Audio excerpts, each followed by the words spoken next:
that live here every day. Right. What is your take on that, and how is that even probably rooted Right. in systemic racism? Right. Practices that has been continuing and going on here, just not in Nashville, but just Tennessee as a state? Well, on the one hand, look, I mean, there are things about the new Nashville that I love and things about it that I hate. Okay. Just like there are things about the old Nashville that I loved and things about it that I hated. It's not like the old Nashville wasn't systemically racist and we just became that. Right. And it's not like the new Nashville is suddenly fantastic and we weren't fantastic before. There were always great things about this town. But the problem is, just like any other place in America, we are rooted in a society that has always functioned principally for the needs of the haves versus the have-nots, and that is played out both economically and racially, and a combination of those two. And so when you become the it city, when you become a city people want to go to, the developers are looking to cater to certain types of people. The local officials are looking to cater to certain types of people. So we're going to cut sweetheart deals for sports teams. We're not going to do that for working class and lower income folks. At the same time, I don't know anybody living in a poor community that wants the community to stay poor. Right. So the problem with gentrification is not that the neighborhood gets more affluent or more money. The question is, why do y'all just put the money in there when certain people discover our neighborhood? Right. Right? Why is it? Because I mean, I grew up at a time when that thing we call 12 South, that was just Granny White. Yeah. That was just between 8th and 12th. And like 70% of the people that lived there that I went to school with were black. Yeah. And now it is, $750,000 houses, $1 million houses, right, overwhelmingly white. They reopened the school over there, which they had closed for years because you had all these white families like, we need a school for our little babies. Let's open it up. Well, black folk needed a school, but y'all didn't want a school then. So that's the price. It's not that gentrification is a weird word because the actual increasing affluence or capital in a neighborhood, everybody wants that. Right. But why does it only come when certain people arrive? Right. And so can we figure out a way? I think this is the challenge for Nashville and every other city like us. How do we figure out how to benefit development in a way that protects both the financial interests of people that have been in the neighborhood for a minute? So if you're on fixed income and you've been in, it could be 12 South, it could be East Nashville, it could be any neighborhood that's gentrifying, and you've been there for 20 years, and you're a homeowner, but now you can't pay the property taxes because the values have skyrocketed because all these affluent folks who used to flee the city came back. Right. Their parents fled, now y'all came back, brought your money with you, and now I can't afford to live here, so where do I move? Or if I'm renting, and now the rents go up, now I can't afford to rent. So there's gotta be some kind of policy that we can think about that would say, look, if you've been in a neighborhood for a minute before it got hip, before it got to be the place to be, we're gonna freeze your rent. Or we're going to freeze your property taxes at a level that only goes up for like the rate of inflation maybe, right? As opposed to going up 10% or 30% or whatever it is. Now, if you're a newcomer, you should be the one to bear the cost of gentrification. Right. Right? If you just moved in, you bear the extra cost on property taxes. You bear the higher rent. Because that way you'd still have some transition, but it wouldn't be this rapid transition where the neighborhood totally flips and changes culturally and in every other way. I think Nashville still has, and this may not be the case, but several years ago, Nashville, I think our zoning rules, for instance, say that for every unit that's built of like apartment or condo space, and you see them going up everywhere, we have more cranes, I think, than any metropolitan area in the United States, building condos and apartments. For every unit, you have to have 2 parking spaces. Now, I want you to think about what that means, right? If for every unit, you got to have 2 parking spaces, not only does that encourage everybody to have a car, which congests the traffic, and we all know we just got rated the worst commute in the United States, which is saying a lot, because you still got Atlanta and Dallas and Houston, and we're like, no, forget y'all. Like, we're way worse than y'all. Right. But when you have two parking spots for every unit, that means you got to build garages, you got to build parking lots, and that means that's less space for people to live in. So when you have less space for people to live, what happens? The rent for everybody else goes up. Right, and so it makes it impossible for working class people to live in the city. Now they got to move 35 minutes out, 40 minutes out, come into work. Right, we've seen this all over the country. You see it in major metropolitan areas out west. You've seen it for 20 years out there, and now we're starting to see it. So we've got to figure out a way to encourage development, but development that serves the least of us, rather than just the most affluent and the newcomers. And that can be done, but it requires a certain degree of foresight and wisdom that I think sometimes we lack. Megan, you got another question? Please, again, I don't see nobody come up to the mic. Don't be scared. You know, it's okay. We can get this question and then we'll toss it over to our audience. But I have a question on YouTube, where we are live, from Intuitive Heart Healing Center. And this question's for you, Tim. Given Black women's key role in your upbringing, what are your thoughts on direct funding for them by Fund Black Women? It must be an organization, if you've heard of that. Well, I think any opportunity that we have, whether it's that organization or any other, to figure out ways to steer capital and to steer resources to Black women leaders, whether that's business leaders, whether that's community organizers, nonprofit organizations led by Black women, educators who are Black women, I think we should take it. And I think that we ought to be investigating ways to not only that, we ought to be investigating ways to spend our money. I'm gonna say our money, I mean white folks' money. Figuring out how to spend our money with Black-owned businesses, seeding Black-run nonprofits, particularly nonprofits run by Black women, figuring out ways to redirect resources individually. Now, having said that, I think it's also important that we remember that Black women are not a charity, and Black folks are not a charity. So the idea that it's enough to steer our individual resources to Black folks misses the larger issue, which is until we have systemic reparation for the damage of white supremacy, we're not really doing anything. Right? Until we actually, I mean, the idea of like, because you will hear, I've heard plenty of white folks say like, I'm going to give this much money to this Black family down the road. Okay, that's cool, but that's a charity impulse. Solidarity means that we ask for an economy of scale, which says, here's the damage, we know how to calculate it, we need public policy that acknowledges the damage and pays reparation for that. That's what we rebuilt our enemies after World War II. Right. Legit rebuilt our enemies, spent millions, billions of dollars to rebuild the people we had just been bombing. We spent hundreds of millions of dollars, billions of dollars giving housing subsidy loans, subsidized housing loans to white families to build the middle class. That's what the FHA and VA loans were from the 30s to the early 60s. We did that and 97% of those benefits went to white families. There would be no white middle class without government intervention. But we don't do that for Black folks? How is that? Well, that is because we don't acknowledge this damage, or we think of it as individual damage. Right. So we ought to support and fund Black-led organizations. We ought to put our money in Black institutions, and we should be pushing for public policy that acknowledges the systemic harm, because the harm is not individual, it is systemic, and it can only be repaired that way. Equity costs money. Yeah, it does. It's not cheap. It's not cheap. Right. Got a question right here. Wagwan family, look, my name is Jafi, right? So I got two questions for you. And great job, by the way. I love that part when you said that we should honor Black women because of their infinite wisdom. It's crazy that we need a white man to say that, right? Because I know some Black brothers who don't even want to show their love for Black women, and that's even crazier, right? Sure. And it don't matter who you love, real talk, you feel me? I just feel like if you Black, you should love Black women in general. But anyway, back to the question. First, I got two questions. The first question is, and it's a little bit of like a statement, like I feel like we have enough evidence that racism exists. Right. But when a situation like the neo-Nazis happens, it's almost like people are in shock. Yeah. How do we improve our approach to the response of racism in 2024 as individuals, as a state, and overall globally? The second question is, do Black and brown people benefit from racism or slavery? Well, I'll do the second part first, because it's the easier part.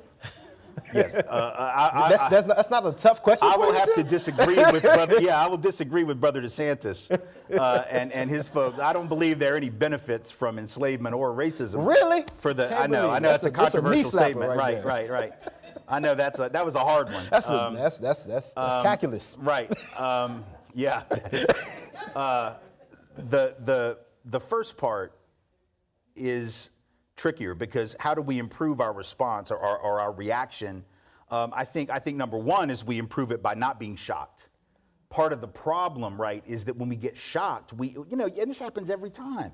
George Floyd happened, and that was everybody. No, not everybody. Black folks didn't say it. White folks said, "This isn't America." What the hell? This is America. That is an everyday thing. That wasn't shocking to. I don't know any Black folks that were like, "Oh my God, they killed that man on the street."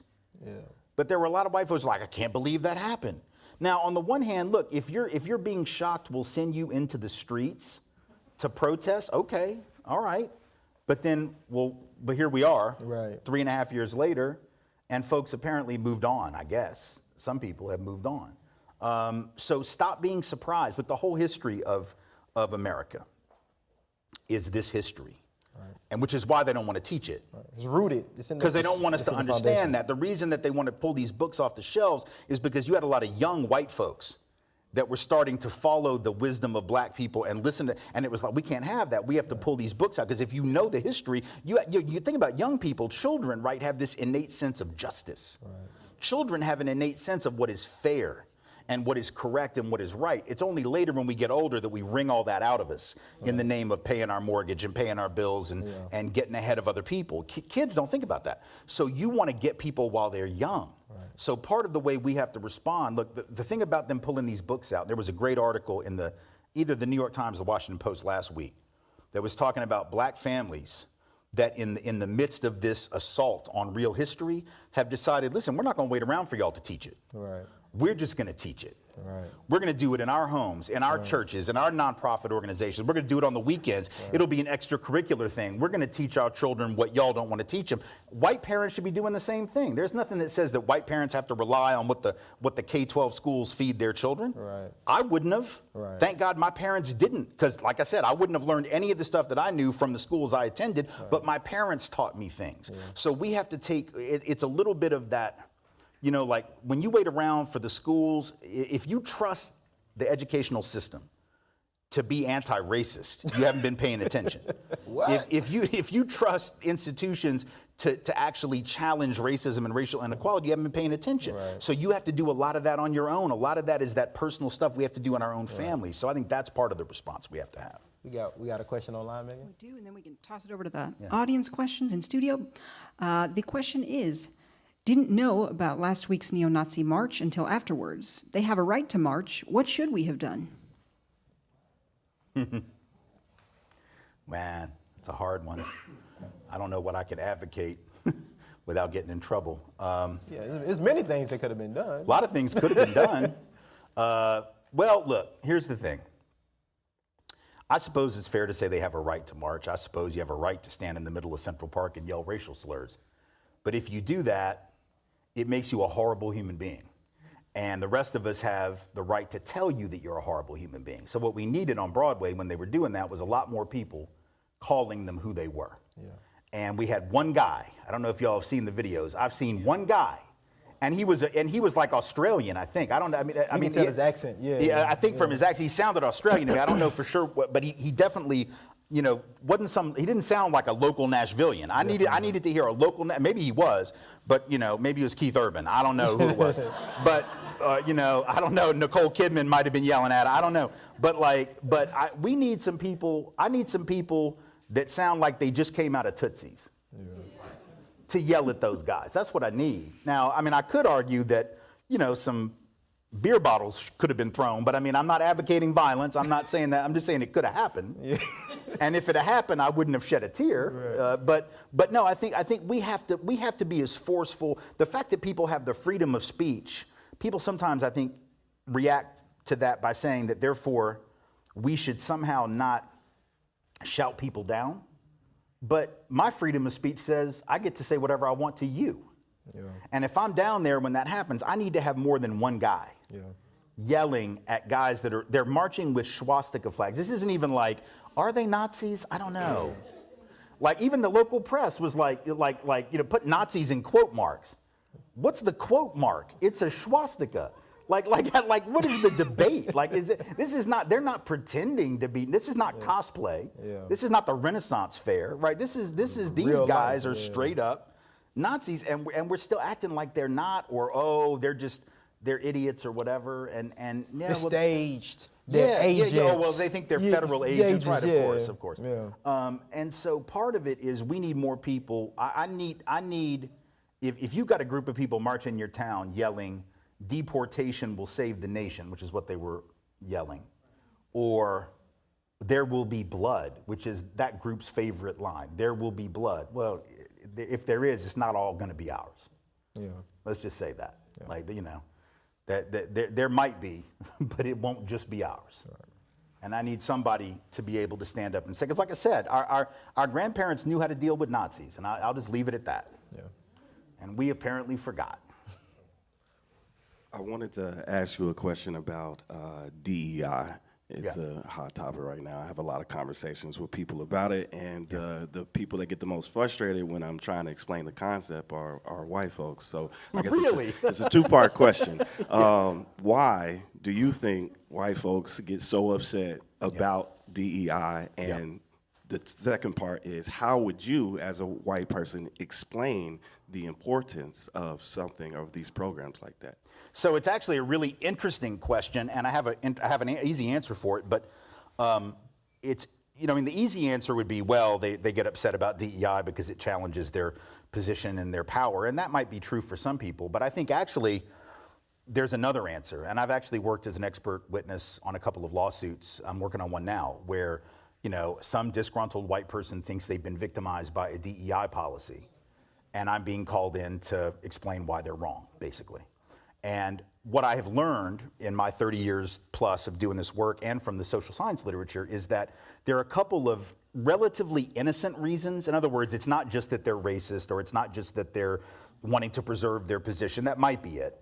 But it's also because, look, to be white in America, for the most part, with exceptions duly noted, but to be white generally is to never have to really have race be hyper relevant in your life.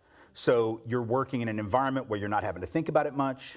You don't have a lot of black and brown supervisors. You're not being asked to think about your positionality relative to other people. And all of a sudden, in this era, what happens? You've got people saying, you know what, you should be thinking about this. Now, if I've never had to think about it, and now you ask me to think about it, and race becomes what social scientists call salient to you for the first time, it's going to be jarring. To black and brown folks, it's been salient since they came out their mama's womb, right? So it's always been an issue. But for white folks, it's like, what? You're asking me to learn calculus at 30. You're asking me to learn a language I've never spoken. So I get it. That can be hard and it can be scary. The second thing is that to be white, according to the literature again and the research on this, is to really fundamentally believe that we live in a meritocracy, right? To believe that, individual effort is all it takes, and anybody can make it if they just try hard. Now, understand something. That is the secular gospel of the country.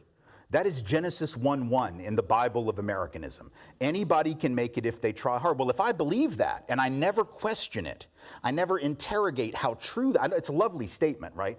It's lovely to say that that's our goal. Yeah. But if you believe it's not a goal, it's our actual reality, then of course, what are you going to think? Well, you're going to think that whatever the current structure is in your company or your organization, whatever the hierarchy is, whoever does and does not work there, whoever lives or doesn't live in your neighborhood, you're going to assume it's natural.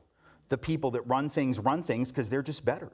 And the people that aren't in those positions must be inferior, because if they were equal or better than me, they'd already have these jobs. So, right? So if I believe in meritocracy as a thing, any effort to diversify the institution or make it more equitable strikes me by definition as discriminatory against me. By definition, it strikes me as you're lowering the quality. Well, of course, because you think that this thing you've already got is about merit. Because of course you do.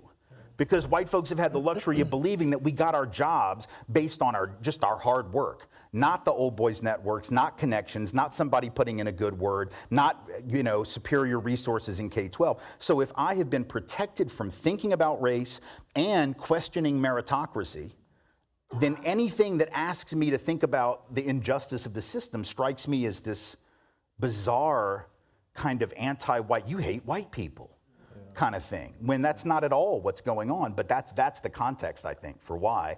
And so what I try to explain to people is, listen, like at the most basic level, I mean, we could have a long philosophical conversation about why DEI is important, but at the most basic level, here's the deal. And I know those boys down on Broadway, those Nazis, are real upset about it, but it doesn't matter what they think, because it's not going to change. This country is not going to be majority white for long. That's just a reality. I know they think they can make it so by deporting people, building walls. But here's the deal. The median age of white women in America, y'all, is 46. How many babies you think 46-year-old women are having? Not that many. So if I'm just saying, like, the age of white folks, like, that ship has sailed, y'all. The idea that we're going to reverse the demographic change in this country just by changing the immigration pattern, it's got nothing to do with immigration. We've had a net outflow of immigrants over the last 20 years, not influx, outflow, a net loss of people over the last 20 years in that 20-year period. So it's not about immigration, it's about birth rates, and white folks are just too damn old. So the median age for Latinas is 29. The median age for black women is 35. So your country is going to become more black and brown. You don't like it, then y'all the ones that need to move to Finland or wherever you want to go. Because the reality is this country is going to be multiracial. Whether it's going to be a democracy or not is up to us. But the idea that you're going to somehow stem the no. So if you can't change it, if it's going to be black and brown, then your obligation, if you want to have a functional country, if you want Social Security to be there for you, you better have some workers who are paying into that system to keep it afloat. If you want the economy to function, you got to have workers. Who are those people going to be? The babies you're not making? No, they're going to be black and brown folks. So you better make sure that black and brown folk have opportunity, because if they don't have opportunity, you die. Literally, you die. So DEI or DIE, it's your choice. Like, you can do one or the other. But if you don't have DEI, the country's not going to survive. And so, look, we got about 9 minutes for questions, so if you can keep it to one question and be pretty quick, and then I'm gonna ask you to do the same thing. Absolutely, Tim. I'm sorry. Be quick. Be a little bit quick, you know, I do get on a because you're on the roll, roll. and then I do this thing. You killing it, I but do you know what I'm this saying. thing. We want to make sure we I can don't get all the mean to, questions. but I just get carried away. I apologize. Go ahead. Go ahead. Okay, my name's Gary. I work at a nonprofit, and I'm gonna shorten my question. So, how do I tell my white coworkers to take a back seat to the participants that we provide a service, and it's 99% black people? Yeah. How do I tell them to take a back seat and let the black people do the communicating and the hard, like being the liaison between, because it seems like they come from two different worlds. They do, and I think the challenge, you know, for me, when I worked with nonprofits as a community organizer and in New Orleans, working with groups that were really centered in the black community, what they did with us is they required us, and I appreciate them doing it, they required us to have undoing racism training. They required us to have these conversations before we could even work for the organization. I think that's a really valuable thing for all nonprofits to do. If you serve black and brown people, everybody in that group, including black and brown folks, not just the white folks, because black and brown folks can manifest white supremacy. Black and brown folks can manifest all of that internalized oppression. Indoctrination. Everybody needs to go through that kind of a discussion so they can have a grounding in understanding when to step up and when to step back. So I think you can say it yourself, but it's even more powerful if the organization imposes as a requirement, as a condition of employment, look, y'all, we got to go through this because these are the people that we serve. And if we're going to serve these folks, we got to be in community with these folks. And in order to do that, you have to be prepared to understand how sometimes, with the best of intentions, you manifest oppressive behaviors, you know? Yes, my name is Charles, and I wanted to ask, your parents sent you to this school when you were a very small child. So basically what looks like to be, they broke down the CRT training for you as a small child. Yeah. We know that the powers that be basically play the long game. Yeah. So since they play the long game and they're projecting this out 20, 30 years, Yeah. how do we offset that in the community so that what they're doing, what they're pushing through right now, we can counteract that? Right, that's a great question. I mean, number one is always being prepared before they do what they're going to do. See, part of what I think caught us up a little short after George Floyd and after the uprising. You know, we had 20 million people in the street in the course of about a year, 9 months to a year, and it was amazing. And I think a lot of us got carried away thinking, man, the moment has come. Well, I also know people that were activists in the 60s that thought 1968, the revolution was getting ready to happen. Well, here we are, 56 years later, and it didn't. And so we have to realize every time that there is progress, and Carol Anderson, brilliant scholar at Emory University, writes about this in her book, White Rage. She talks about how every move forward, particularly for black folks, and I think you could extend this to people of color more broadly, but every move for black folks has always been met with this pushback and backlash. If we had been prepared for that and not got carried away with the headiness of the moment, like, oh man, look, we're all in the street, it's gonna change. Well, yeah, some things did change, don't get me wrong. Systemically, we started talking differently. The language changed. All of a sudden, the language of systemic racism became mainstream. That is not nothing. So we should take a half a victory lap for moving the narrative, right? But the problem is the other side was like, yeah, I'll see your narrative, and I will raise you ban on all CRT and a ban on DEI and a ban, and now we got rid of affirmative action, and we're going to keep taking away voting rights and making it harder to vote. So I just think we got to just know the history and understand that these things come in these cycles. If you know what's coming, you can prepare for it. But I think the problem was, I feel like in some ways we just thought like, oh, we got them now. Yeah. It's like, but do you know what country you live in? You got nothing yet, because these people haven't gone away. They just reorganized. The Confederates were defeated for a minute, but I swear to God, I'm not sure they lost that war. Yeah. You know?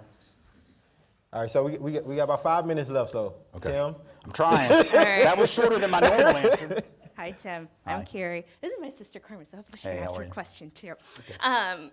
So it was really interesting what you were saying about Nashville and Memphis and kind of how they hate us. And I think back to, what was it, the 2020 election, where I credit Stacey Abrams for really kind of changing the tide in Georgia. And I would love to see that here. For sure. So what are your thoughts on the notion of countervailing power, and how can we as anti-racists leverage that to change public policy? So what you were talking about with DEI and voting rights and taking away affirmative action, how can we as like a group of people really tactically make an influence? In 30 seconds. Yeah, 30 seconds.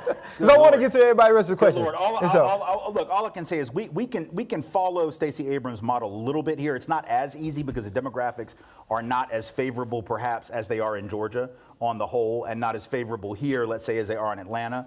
But I think between Memphis and Nashville, and maybe even Chattanooga increasingly, we have enough sort of people that are committed to a different way of doing business in this state and a different way of doing politics, that if we start to demonstrate our collective commitment to that, and we start to have civic leaders and business leaders who stand up and demand a different politic and refuse to go along with these measures, then I think we have a long game. Going back to that issue of long game versus short game, the short game is it's going to be very hard when you got 5 senators in the Democratic Party or whatever it is, you know, and we have this super majority or whatever else. But part of it too is electing different people.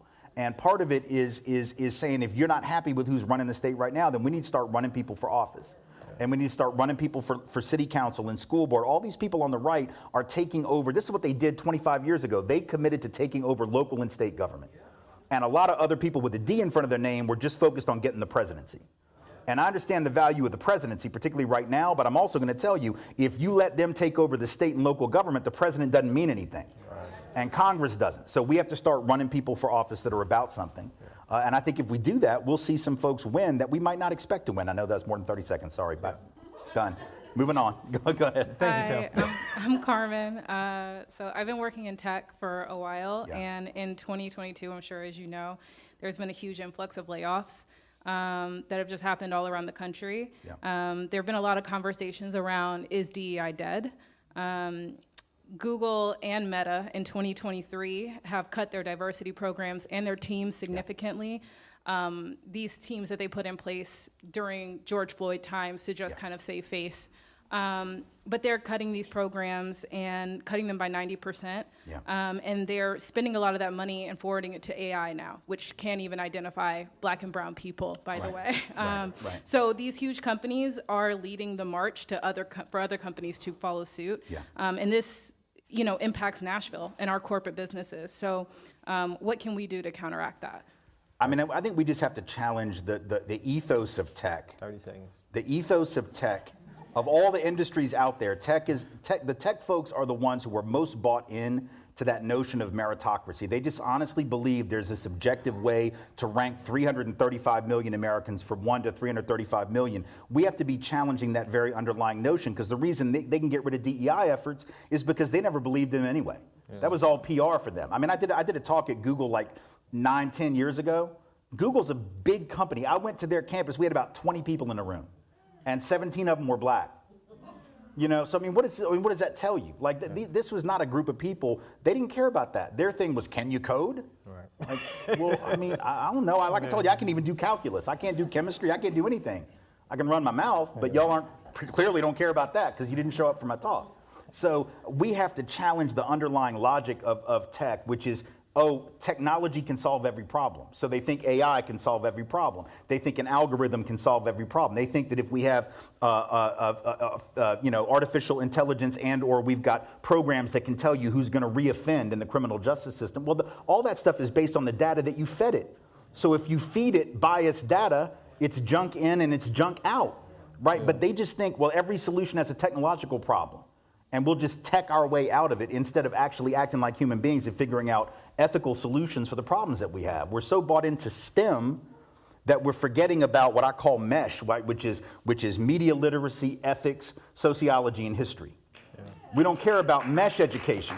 We're focused on STEM. I know STEM is important, but so is media literacy, ethics, sociology, and history. If you don't know those things, then the science that you do know will misserve you, right? The technology that you do use will destroy you. Even the math you won't understand. Like, if you don't understand the sociological context of that stuff, you'll become a victim of your own technological brilliance. And that's where we're at right now. And Sorry. Thanks to Tim, we're out of time. But I want to, if you all can just get straight to the question. And I'll just nod. Yeah. I'll just say yes.